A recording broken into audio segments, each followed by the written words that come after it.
నిద్ర లేచిన వెంటనే తలనొప్పి రావడానికి ప్రధానంగా నిద్రలేమి, స్ట్రెస్, డీహైడ్రేషన్ లేదా సైనస్ వంటి సమస్యలు కారణం కావచ్చు. ఇది నిద్ర రుగ్మతల, తప్పుడు నిద్ర భంగిమలు లేదా హిప్నిక్ తలనొప్పి వల్ల తరచుగా సంభవిస్తుంది. రోజంతా తగినంత నీరు తాగడం, సరైన నిద్ర వేళలు పాటించడం ద్వారా ఈ సమస్యను మనం తగ్గించుకోవచ్చు. ఉదయం తలనొప్పికి ప్రధాన కారణాలు: నిద్ర రుగ్మతలు, స్లీప్ డిసార్డర్స్, నిద్ర లేకపోవడం లేదా నిద్రలో అంతరాయం కలగడం, నిద్ర నాణ్యత తగ్గడం వంటి ప్రధాన కారణాలు. హిప్నిక్ తలనొప్పి, ఇది నిద్ర నుంచి మెలకువ వచ్చేలా చేసే తలనొప్పి. ఇది సాధారణంగా 50 ఏళ్లు పైబడిన వాళ్ళలో కనిపిస్తుంది. డీహైడ్రేషన్, శరీరంలో నీటి శాతం తగ్గడం. డీహైడ్రేషన్ ఉదయం తలనొప్పికి దారితీస్తుంది. తప్పుడు నిద్ర భంగిమలు, మెడకు సరైన ఆధారం లేకపోవడం వల్ల కండరాల ఉద్రిక్తత పెరిగి తలనొప్పి వస్తుంది. మైగ్రేన్, నిద్రలో మార్పులు లేదా ఒత్తిడి కారణంగా మైగ్రేన్ తలనొప్పి ఉదయం సమయంలో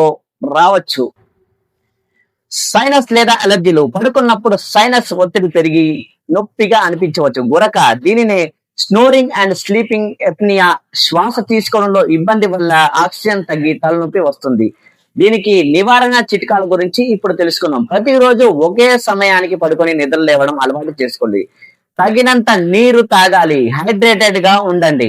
సరైన తలగడ, పిల్లో ఉపయోగించి మెడకు సౌకర్యవంతంగా పడుకోండి. నిద్రపోయే ముందు కాఫీ, ఆల్కహాల్ వంటివి తగ్గించండి. నొప్పి తీవ్రంగా ఉంటే, నిరంతరం వస్తుంటే వైద్యులను సంప్రదించి సలహాలు తీసుకోవడం చాలా మంచిది. ఈ చిట్కాలు పాటించడం వల్ల మీకు మంచి నిద్ర లభిస్తుంది. నిద్ర మంచిగా ఉంటేనే ఆరోగ్యం కూడా కరెక్ట్ ఉంది. హెల్త్ ఇస్ వెల్త్ అని ఊరికనే అనలేదు. వీడియో నచ్చితే లైక్ చేయండి, షేర్ చేయండి, సబ్స్క్రైబ్ చేయండి. Thank you very much. Thank you for watching Chandu Kilambi. Please like, share and subscribe.